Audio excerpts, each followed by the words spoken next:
everybody, it's Christine Ernst, the Fat Ass Cancer Bitch, coming to you with episode 63 of my weekly podcast. It is Saturday, February 17th here in the Cozy Writing Cottage, and it's Valentine's week. I hope there was some chocolate, if not romance, in your week. I am working my way through this swanky Whitman sampler. There's the giant Russell Stover box in the house, as well as a Ferrero Rocher box and another Russell Stover heart. So we're probably good at least till Easter at this point in the candy department. I often mention Julia, much to her chagrin. I'm trying not to talk about my younger daughter, but I don't talk too much about Marnie, my older daughter, who turned 29 yesterday. So today I'm going to talk about her, which delights me.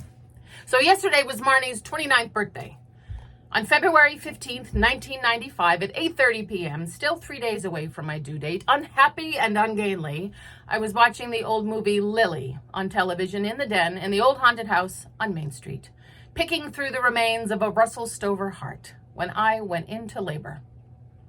Under a full moon, with my panicky drama queen chain-smoking then husband at the wheel and our wonderful stalwart housemate Bridget in the back seat, we drove to the hospital in Plymouth. 26 days, months, ice ages, hours later, Margaret Rose was born by C-section. 9 pounds even, 20 inches long, with a funny mohawk of strawberry blonde hair. And immediately nicknamed Marnie, after my beloved Aunt Marnie, a joyful woman who herself was named after the OG, her aunt, my great Aunt Marnie, the accordion-playing nun of the Sisters of St. Joseph. Also a joyful woman. Little Marnie is joyful too, and has, in so many ways, over her 29 remarkable years, taught me joy. I turned 29 the year that she was born, so there's a symmetry this year, sort of. I was 29 when she crawled into the kitchen with what I thought was a toy in her hand, but that turned out to be a 6-inch long shard of glass. Part of a shattered wine glass dropped, no doubt, at some long ago cast party. This piece skittering under the hutch, lying in wait until an infant retrieved it and brought it to me. This moment is frozen in my heart. I looked down from the sink, thinking she was handing me a toy. The lethal thing held carefully in her tiny fingers, as if she knew it could cut me too. The look on her 9-month-old face, not 9 months, but from some other life, part reproach. This could have been bad. How did you miss this? Part reassurance. I'm okay. Even part forgiveness. It's okay, Mom.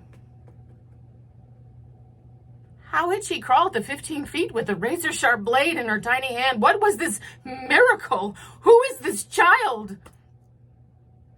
I checked her all over for wounds. I examined each finger, her chubby neck, the inside of her mouth. I scooped her into my arms, and then I fell to my knees and sobbed. Later, I wrapped that shard into a wad of newspaper and buried it in a bin in the garage. Ashamed. How blithe I'd been. Next day, I moved all the furniture, checked under every rug, every bed, crawled on my hands and knees all over every inch of that old house. I'd been so vigilant preparing for her arrival. The books I read, the equipment we bought, the gates, the monitors, the safety devices. I prided myself on my parental thoroughness.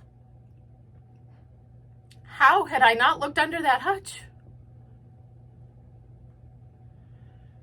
I never dressed her in that yellow romper again. After that, since she actually single-handedly, literally, since she had averted tragedy, I still believe it was a kind of miracle that she was unscathed. And since her poor dad was already unreachable, her birth coinciding with his spiraling descent into addiction, Marnie and I formed a partnership in which I would keep her safe, and she would teach me things. Which, it turns out, is the basic contract that all parents sign. And in mothering her in this way, I learned slowly to mother myself. A friend recently said about her own aging mother, I have to remember that she is doing all this for the first time too. Well, ain't that the truth? Though it doesn't let me off the hook. Now I no longer have to keep Marnie safe, though I can catastrophize as well as anyone. And I can't sleep until I see on my Find My Friends app that she is snug at home most nights. She still teaches me so much. Her 29 is very different from my 29. She's in a happy, healthy relationship. She is not full of anger.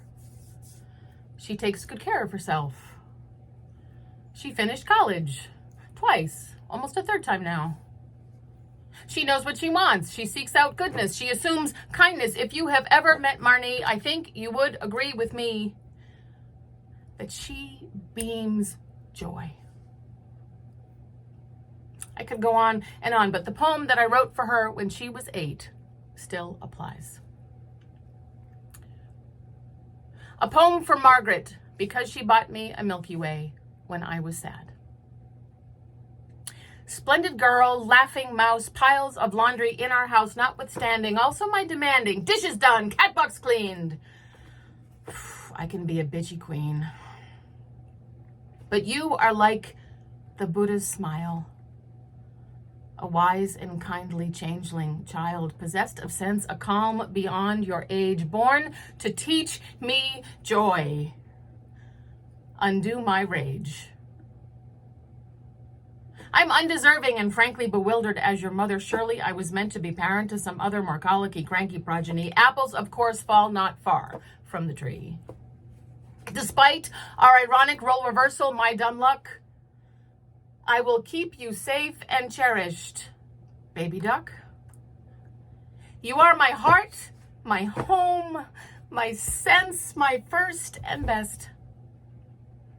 Sweet bean, you are a skein, a stream, a spool of light, a star. And I, your befuddled mother, breathless, blessed.